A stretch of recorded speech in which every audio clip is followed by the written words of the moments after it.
You're known for your improvisations. What pushed you in that direction?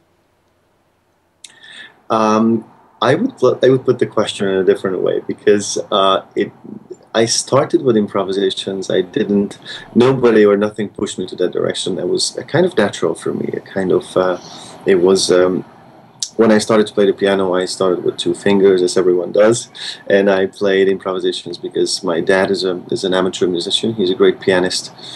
He's an engineer himself, but he's a great pianist, and he inspired me to start to play the piano. And for me, improvisations were first, and then I was, I was trained to be a classical musician. So for me, improvisation was first, and then I moved to classical music, and of course, I enjoy that very much too. What did you have to look at hardest when you were young? Um, I think, I think for me, you know, I was a private student since I was 12 years old, so I was accepted to the conservatory when I was 12, and I was a private student. I attended two schools at the same time, the conservatory and a regular high school. So for me, time management was very important, and I think to have the best use of my time and to really, practice those significant hours a day. And also I was always interested in other subjects. My cousin was my teacher in chemistry, and then my dad was teaching me math and physics, and languages. I love languages, of course. My first language is Hungarian. I, I, I, I love to speak English as well, and I speak German. So I had a lot of passion in languages and music, and I think the most important thing was to manage my time well and to put my time together in the way it serves best for my goals. Did you ever rebel against the discipline of long hours? It's very interesting because I think it's a fine balance. It's a beautiful thing because you want to get the best out of yourself, and you would like to always give the best, but we're human. We all fail. We all make mistakes, particularly on the piano. It's so easy. There are so many keys, so you can just you can slide here and there, and that's the part of it. So for me, it's the same thing with the obligations and with the things what we want to do. Of course, I always want to go out and play soccer, as everyone in Europe. Every little kid wanted to play soccer, and I actually did a lot of soccer as well. But I think I found the balance, and that's the most important thing. This is how I became to be a happy musician and not a person who doesn't really find joy in what he's doing. I think the balance was the most important. So I was rebelling as well, but I enjoyed what I was doing, so that's fine. You've won many competitions. Can you talk a little bit about the role of competitions for young musicians? Are they solely a tool for career building, or do you think they have another function? It's very difficult because I've done a lot of competitions, and I think I didn't do that many competitions at the same time because competitions are good for you. There are goals. When you're a student, you need to have goals. You need to have competitions, exams, and concerts to prepare and to get better and better. And I think, in a sense, that a competition is always, let's say, inspires you, or the student inspires the students to really get the best out of themselves.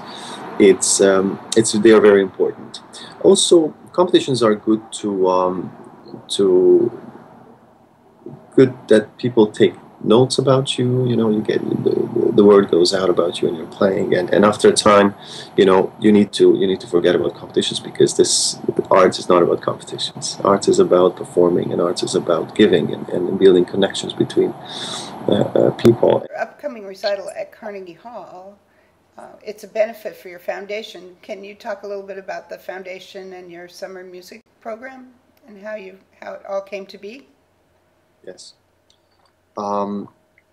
I'm traveling around the world for over 10 years, and it's an interesting number because I'm turning 30 tomorrow. So I'm traveling around the world for 10 years, and I've been giving concerts and master classes, and I was in Southeast Asia a couple of years ago, 5, 6 years ago, and I gave master classes, and I met incredible talents.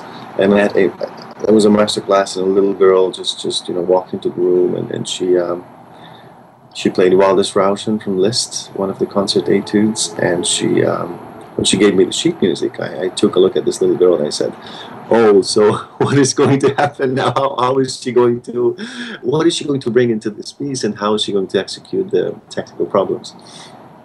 And she sat down and she played one of the most beautiful concert etudes I've ever heard. And she was at the time 12, 13 years old, and it was in Southeast Asia, in Jakarta, at the conservatory in Jakarta. And I just realized that we are missing out. We having amazing talents around the world who do have the possibility to have coaching, of course, because her teachers are wonderful. Just on the way she studied from them, they were also trained in Europe and here in the States, and they are wonderful teachers. But again, we have to do something to support them to continue to build their careers. So I visioned an academy, a summer academy in Hungary, in the cradle of classical music, in Europe, the cradle of classical music. I visioned an academy, and I talked to my friends, and 4 years ago we established the Adam Gyorgy Castle Academy in Hungary, and I invited my professor from the Liszt Academy to support this vision and to support these kids around the world. And we've been succeeding for 3 years, putting funds together and running successfully. And after the third year, this friendship community took shape at the Adam Gyorgy Foundation. We realized a 501c3 non-for-profit organization in New York City to raise funds also for the students. And then as far as we are together, we realize we can do so much more. So this is the Adam Gyorgy Foundation, supporting talents around the world. The official launch of the foundation was at the Hungarian consulate this Monday, and the official big launch is going to be at Carnegie Hall Sunday this week. I would like to talk a little bit about the program, which is going to be at Carnegie Hall, because it's a very, very unusual program. I'm a very passionate Liszt performer. I love Liszt, and all his etudes and rhapsodies and all his works. And of course, the Liszt Sonata in B minor is one of my biggest love. It's a lifetime long developing relationship with Liszt Sonata in B minor. And I'm going to play the Sonata in B minor at the second half of my concert. But also the first half is going to be improvisations. So people come to me and they say, "So what is going to happen at Carnegie Hall? What can we expect?" I'd like to talk a little bit about that, because it's a great opportunity as well to put them into words, because for me, music starts really where words end. So what I'm really going to say, I'm going to say it on the stage of Carnegie Hall. But the improvisations are going to be about my life in New York, and also about my origin from Hungary. I'm from Budapest myself, and the title is A Day in New York, which means I'm going to put my feelings, what I have in a day in New York, on the way I wake up, on the way I walk in Central Park, and the way I walk down, on the east side. I live on the Upper East Side right now, and I think it's just a beautiful journey, and I think it will be a beautiful journey to